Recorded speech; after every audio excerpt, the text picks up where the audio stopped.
Mulia Puspitasari SPD, asal sekolah SMA Negeri 1 Cikalong, Kabupaten Tasikmalaya.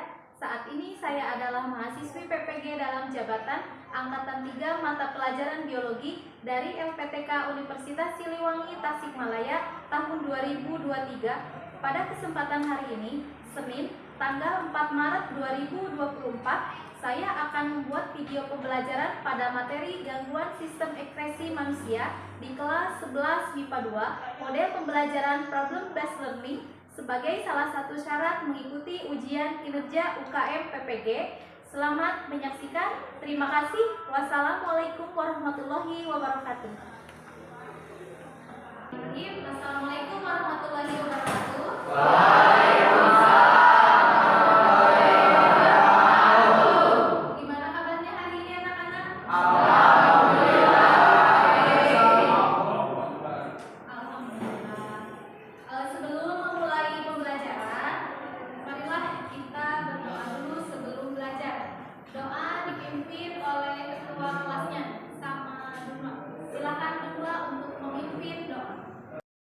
Sebelum belajar, alangkah baiknya kita berdoa terlebih dahulu. Berdoa dimulai.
Sebelum dimulai, Ibu mau absensi kehadiran dulu ya.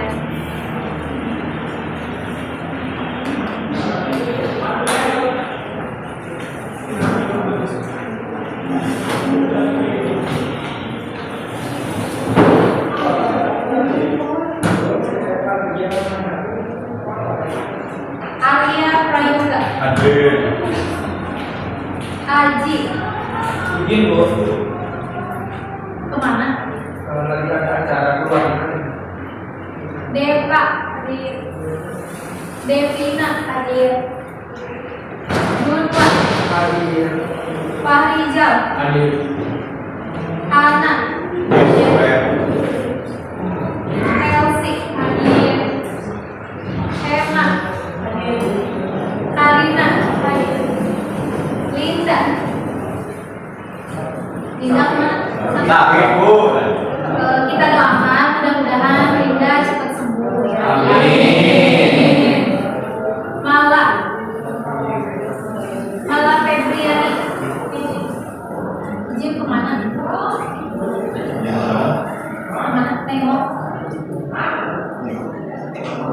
babynya yang sakit. Sama lagi. Novita hadir. Farhan Hadir. Rati Reja Hadir. Rifa hadir. Sekarang kita akan melaksanakan pretest. Nah, sejauh mana nanti kalian pengetahuannya mengenai gangguan sistem ekspresi. Nah, silakan untuk mengerjakan dan Ibu akan share soal pretestnya melalui WA grup ya.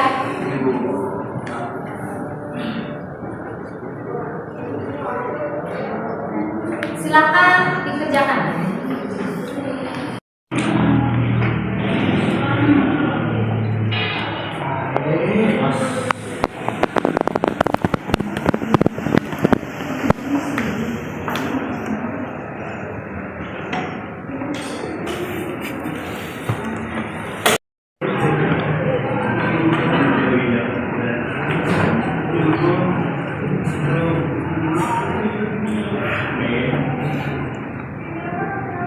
Sudah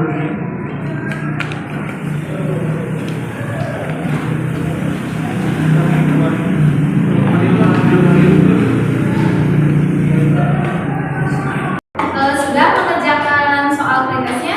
Sudah. Alhamdulillah. Gimana? Mudah tidak?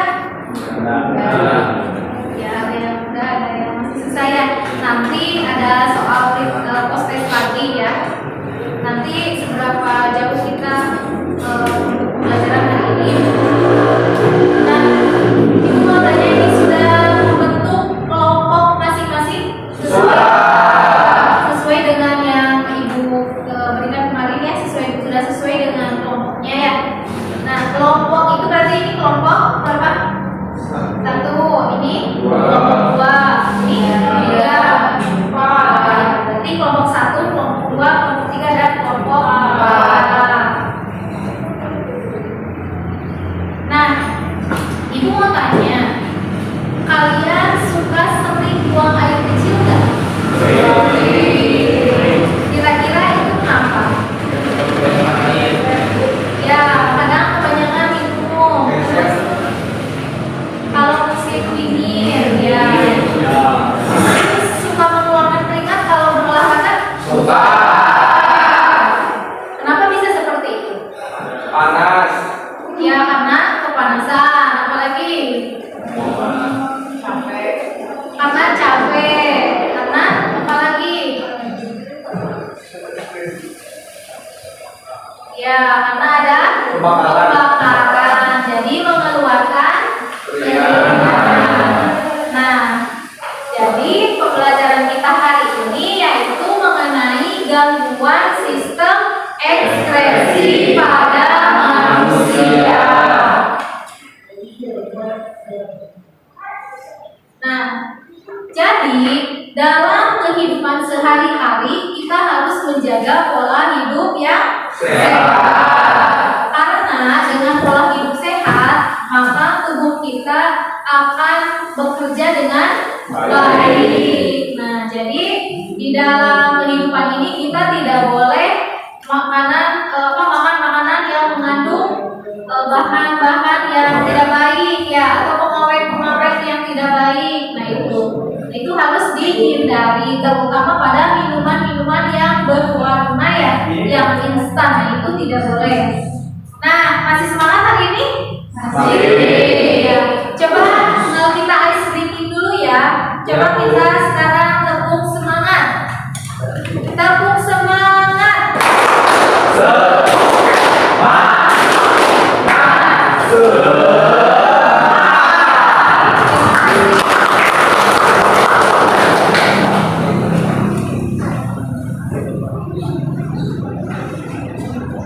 Nah, untuk tujuan pembelajaran kita hari ini, yang pertama adalah peserta didik mampu menjelaskan proses mekanisme pengekspresian pada hati, ginjal, paru-paru, dan kulit pada manusia dengan tepat. Yang kedua, peserta didik mampu menganalisis kelainan pada struktur dan fungsi organ yang menyebabkan gangguan sistem ekspresi pada manusia dengan tepat. Nah, ini untuk tujuan pembelajaran kita hari ini.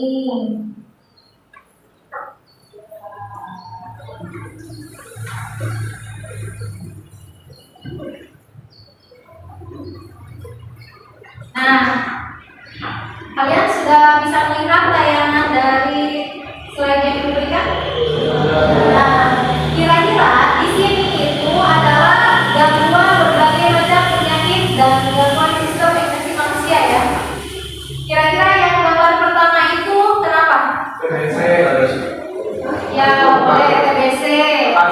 Asma boleh. Batuk ya. Bronkitis. Nah, itu penyebabnya berarti dari organ apa? Paru-paru. Ya, paru-paru. Terus slide yang kedua. Kuning. Kuning itu gimana? Keluaran Penyakit apa ini? liver. Liver atau apa nama lainnya? Hepatitis. Ya, hepatitis. Nah, itu. Ini berarti berhubungan dengan Hati. Ya, berarti hati ya. Terus untuk slide yang itu gambar yang ketiga. Nah, itu penyakit kulit. Nah, kalau ini berarti terjadi di kulit ya. Nah, ini terjadinya di kulit kepala. Nah, terus yang ini kenapa nih? Cuci darah.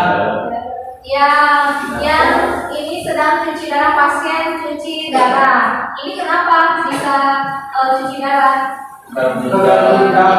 Gagal ginjal. Jadi harus di hemodialisa. Nah, untuk yang gagal ginjal berarti harus di hemodialisa.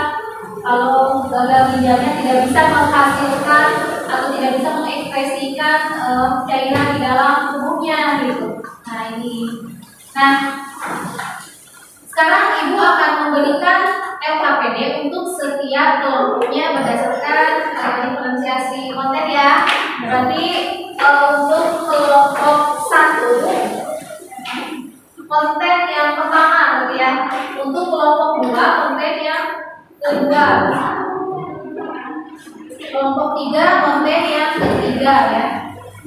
Selanjutnya kelompok 4 juga sama konten yang keempat.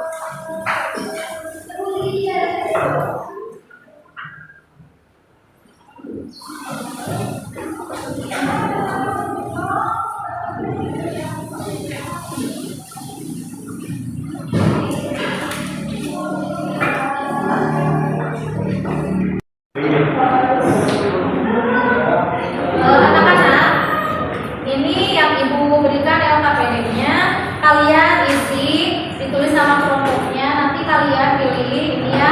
Kalau kelompok 1 berarti konten nomor 1, kelompok 2 konten nomor 2. Nah, berikut juga sama kelompok 3, kelompok 4. Terus di sini kalian mencari jawaban dari permasalahan pada konten tersebut ya, berita tersebut gitu. Nanti untuk hasilnya dipresentasikan. Nah, kalian harus bisa merumuskan masalahnya, penyebabnya apa, kenapa bisa seperti itu gitu kan ya. Nanti kalian tulis jawabannya, terus nanti menentukan solusinya harus seperti apa. Nah, kalau sudah selesai baru nanti kalian presentasikan di depan teman-teman kalian. Ya, silakan mengerjakan.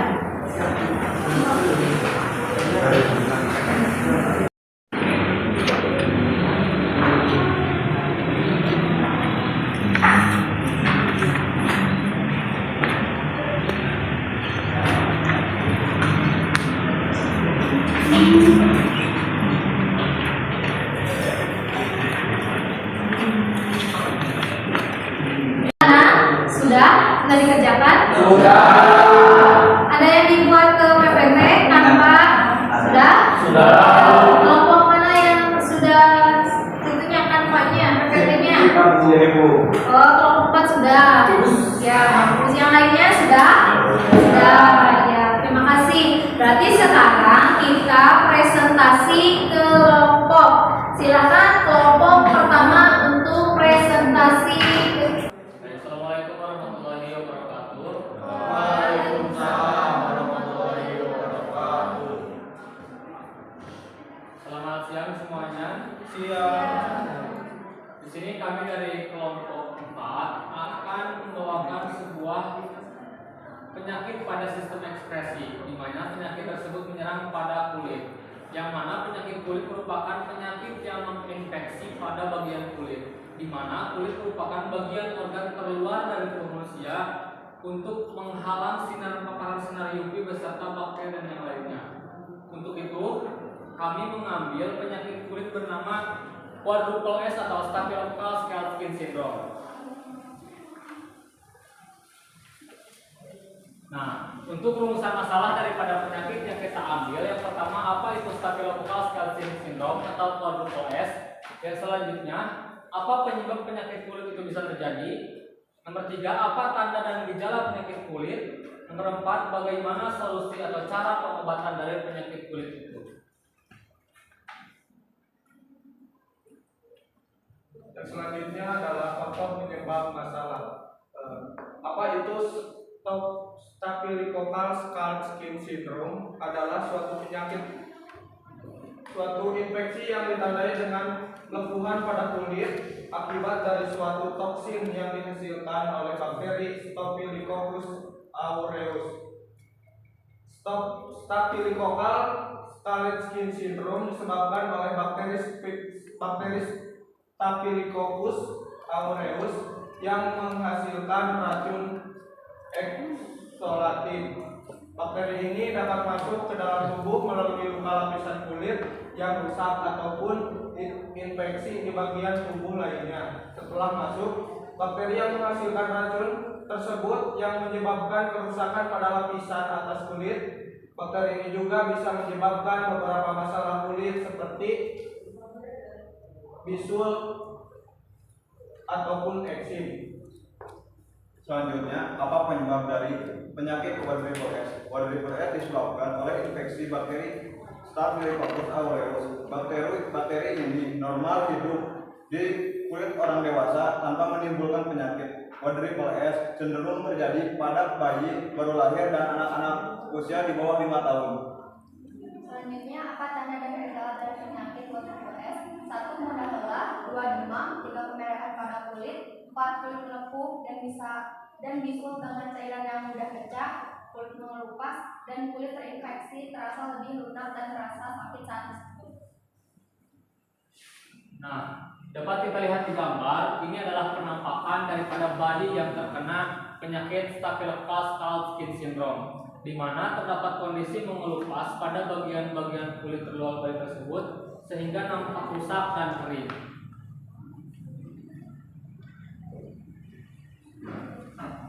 Nah, untuk selanjutnya ada solusi.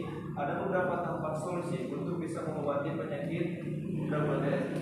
Yang pertama ada rawat inap, selanjutnya ada terapi antibiotik, dan yang terakhir ada menggunakan salep. Seperti petroleum jelly harus dioleskan rutin pada kulit untuk anak kulit yang bisa melalui sembuh dalam waktu 24 sampai 48 jam.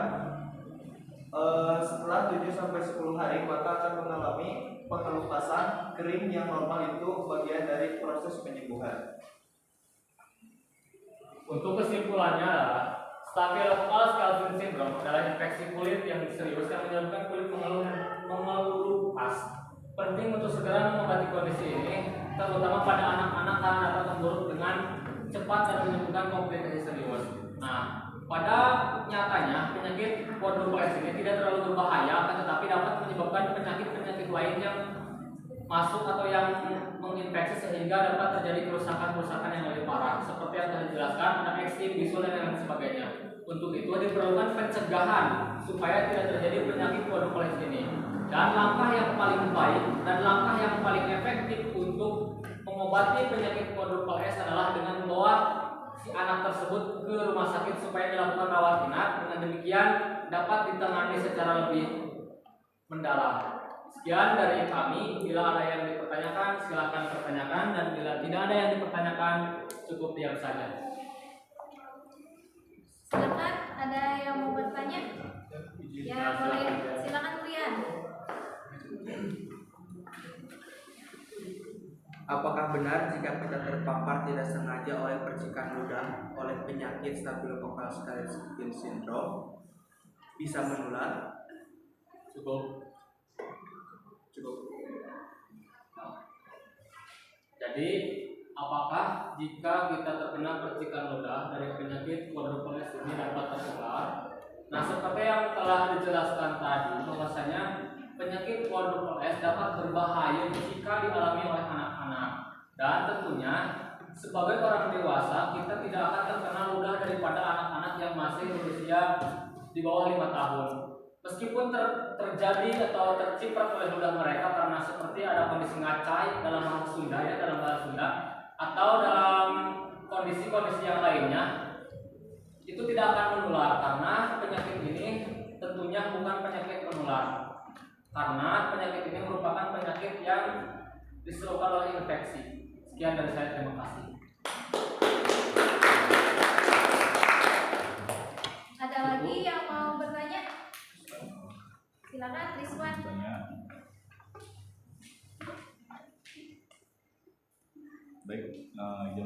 mewakili teman-teman saya. Pertanyaannya adalah apa yang dirasakan oleh penderita penyakit tersebut? Silakan. Ya, jadi apa yang dirasakan oleh penderita penyakit tersebut. Nah, untuk perasaan yang dialami oleh penderita penyakit tersebut, jujur kami semua belum pernah mengalami penyakit quadruple S ini, jadi kami agak tidak mengetahui ya kondisi yang jelas dari apa yang dirasakan oleh penderita penyakit tersebut. Namun berdasarkan gejala yang terlihat, bahwasanya ada pengelupasan pada bagian-bagian kulit dan juga ada tampak kemerah-merahan seperti kulit pecah dan juga kering. Nah, hal tersebut jika terjadi pada penyakit yang serupa yang terjadi pada kulit manusia akan terasa seperti rasa terbakar, rasa panas dan juga rasa gatal karena terdapat masalahnya itu. Jadi ada pertarungan antara virus yang menginfeksi atau bakteri yang menginfeksi dengan sel darah putih yang ada pada kulit tersebut, sehingga ada sedikit gejala gatal atau bahkan gatal yang hebat jika gejalanya itu sudah pada tingkat ekstrim. Sekian, terima kasih.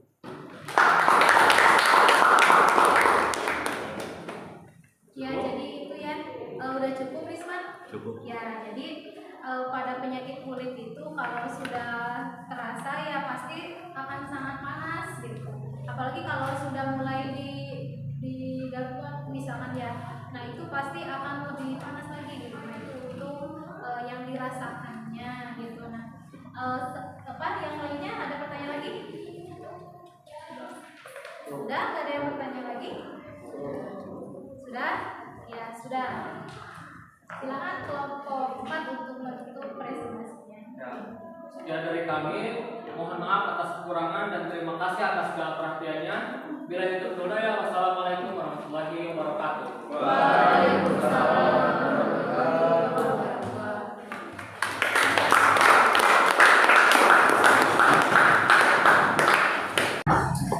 Anak-anak, untuk alat ekspresi pada manusia itu ada 4 ya. Yang pertama ginjal. Ginjal itu mengeluarkan apa? Urin. Nah, jadi mengeluarkan urin. Terus yang kedua ada hati. Hati itu mengeluarkan darah. Yang ketiga urin mengeluarkan apa? Nah, terus yang keempat paru-paru. Paru-paru mengeluarkan dan uap air. Nah, jadi ini tuh adalah alat-alat ekspresi dan pengeluarannya. Nah, ini yang harus kita pahami gitu. Berarti kita benar-benar harus bisa menjaga tubuh dengan baik karena organ-organ itu sangat penting bagi tubuh kita. Nah, ini juga ada beberapa kelainan atau penyakit dari alat-alat ekspresi ya. Yang pertama, kalian pernah mendengar diabetes mellitus? Belum? Ada yang pernah, ada yang belum? Nah, untuk diabetes mellitus itu yang pertama gejalanya itu sering buang air kecil, terus lukanya sulit sembuh kalau ada luka itu. Jadi yang punya penyakit diabetes kalau punya luka itu sangat lama sekali penyembuhannya. Nah, terus sering mengalami infeksi, misalnya pada gusi, kulit, vagina, saluran kemih, ya itu sering ada infeksi. Terus berkurangnya rasa otot dan rasa terbakar kaku dan nyeri pada kaki, nah, jadi kurasa rindu di kakinya. Nah, untuk yang kedua ada contohnya itu dari kulit ya, berarti ada biang keringat. Nah, itu juga sama, jadi gejalanya itu ada bintik-bintik kecil yang berwarna merah, terutama di tempat menumpuknya keringat. Nah, itu juga menyebabkan gatal ya. Dan terus rasa gatal itu pasti akan terasa perih dan tajam gitu, apalagi kalau sudah digaruk ya. Nah, itu. Terus selanjutnya ada contoh dari sirosis hati. Nah, ini gejalanya itu adalah energi turun atau kelelahan, mudah berdarah, mudah mual, kulitnya gatal. Terus kulit dan bagian mata yang putihnya itu menjadi berwarna kuning. Tadi yang sudah kalian presentasikan di depan ya. Jadi ada penyakit kuning, jadi kuning matanya, kuku Nah itu ya. Terus yang terakhir asma. Asma itu gejalanya sering sesak, badannya sesak, terus batuk, pada malam hari atau dini hari. Terus selain sesak juga ada mungkin ya, jadi yang menyebabkan siulan saat mengeluarkan nafas padanya. Nah itu, ini untuk contoh penyakit. Nah, untuk cara menjaga agar kesehatan alat ekspresi tubuh kita dengan baik, yang pertama kita harus minum air. Jadi air itu harus kita minum itu 18 per harinya atau 2 liter. Terus yang kedua, mengkonsumsi makanan sehat. Jadi kita harus mengkonsumsi makanan sehat agar tubuh kita juga sehat. Jadi tidak makanan yang mengandung zat kimia gitu kan ya. Nah, jadi kita harus menjaga makanan ya. Terus batasi konsumsi alkohol dan kafein. Nah, itu harus dibatasi karena terlalu banyak mengkonsumsi alkohol juga bisa merusak hati ya, seperti itu. Ya, itu penyebab dari mengkonsumsi alkohol dan kafein. Kafein itu biasanya terdapat pada kopi. Nah, itu tidak baik kalau terlalu berlebihan. Nah, terus hindari merokok.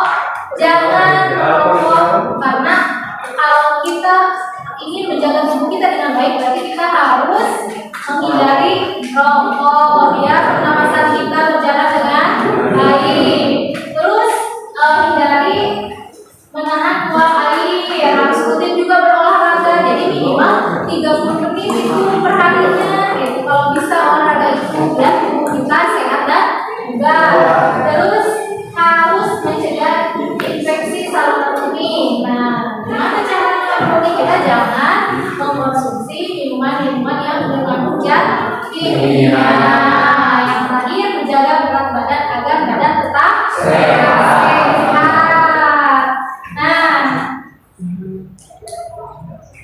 Nah, alhamdulillah pembelajaran hari ini sudah mulai selesai ya.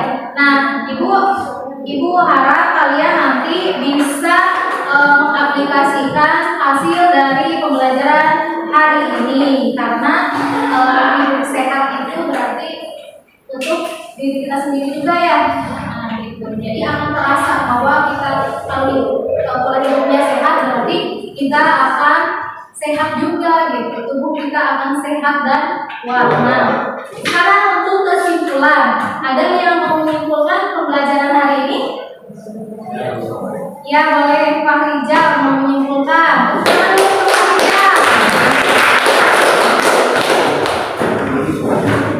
Jadi kesimpulan yang dapat kita ambil dari awal sampai akhir, bahwasanya sistem ekskresi merupakan sistem metabolisme tubuh. Yang pertama ada pengeluaran karbon dioksida oleh paru-paru, yang selanjutnya ada pengeluaran kulit oleh ginjal, pengeluaran keringat dari kulit. Nah, yang mana pada sistem ekskresi tersebut terdapat berbagai penyakit yang dapat mengganggu sistem ekskresi, dan tentunya setelah kita tadi mempelajari penyakit-penyakit yang terdapat pada sistem ekskresi, diharapkan kita semua dapat mencegah dan juga mengetahui solusi daripada pencegahan penyakit sistem ekskresi, sehingga dalam diri kita tidak terjadi hal-hal yang tidak diinginkan dan terkena daripada penyakit sistem ekskresi. Untuk itu, semoga kita semua dalam keadaan sehat walafiat. Sekian dari saya, terima kasih. Assalamualaikum warahmatullahi wabarakatuh. Terima kasih untuk Pak Rijal sudah memberikan kesimpulan pembelajaran hari ini. Nah, ini ada refleksi. Nah, untuk pertanyaan yang pertama, bagaimana pengalaman Anda dalam pembelajaran gangguan pada sistem ekspresi manusia ini? Pengalaman kalian tentang pembelajaran gangguan ekspresi itu seperti apa? Apa yang kalian dapat hari ini?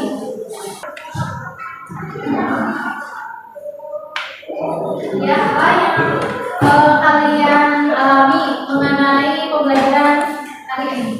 Jadi pengalaman yang saya dapatkan dari pembelajaran kali ini, saya mengetahui bagaimana gangguan-gangguan yang terdapat pada sistem ekspresi manusia ini, juga bisa mengetahui solusi-solusi dari gangguan ekspresi ini, dan juga meminimalisir penyakit-penyakit yang mungkin bisa datang kepada kita semuanya. Ya, terima kasih. Pengalaman hari ini itu memberikan pengalaman yang baik ya. Jadi banyak pengetahuan yang tadinya tidak tahu menjadi tahu. Nah, apakah sudah termotivasi dari proses pembelajaran ini? Sudah? Ya, alhamdulillah. Berarti ada peningkatan motivasi. Semangat belajarnya? Terima kasih. Berarti kalian sudah termotivasi. Nah, terus apa kesulitan atau hambatan yang kalian temui dalam pembelajaran hari ini? Ya, pembuatan PPT dari jadi itu pengalaman baru ya ketika membuat PPT dari Canva, walaupun ada hambatan, tapi alhamdulillah semuanya bisa membuat Canva dengan baik. Nah, perbaikan apa saja yang harus dilakukan pada pembelajaran berikutnya? Kira-kira apa gitu untuk menjadi bahan refleksinya?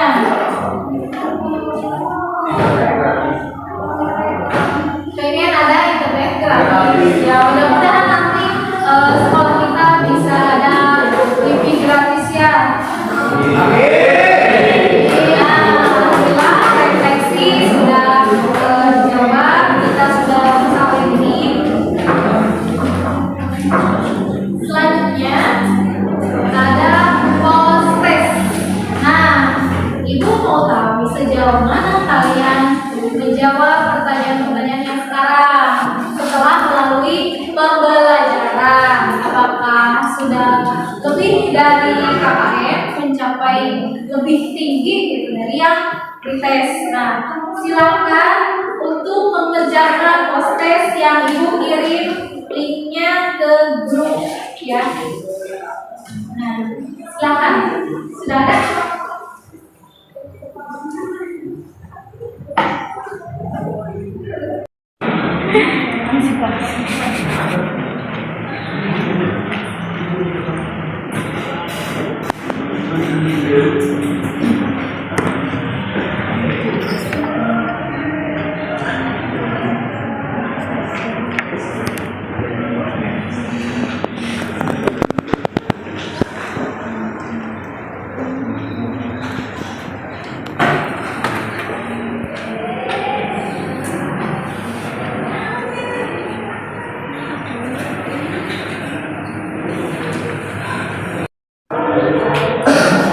Post testnya sudah dikerjakan?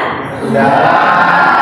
Alhamdulillah, post testnya sudah dikerjakan. Terima kasih ya untuk pembelajaran hari ini. Nah, tepuk tangan juga untuk kelompok 4 yang bagus sekali. Alhamdulillah, pembelajaran hari ini sudah selesai. Semoga apa yang kita dapatkan hari ini menjadi berkah dan menjadi pengalaman yang baik dan bermanfaat bagi kita semua. Sebelum kita pulang, marilah kita berdoa dahulu yang akan dipimpin oleh ketua kelasnya. Silakan, Pak. Mohon perhatian, sebelum pulang alangkah baiknya kita untuk berdoa terlebih dahulu. Berdoa dimulai. Bismillah.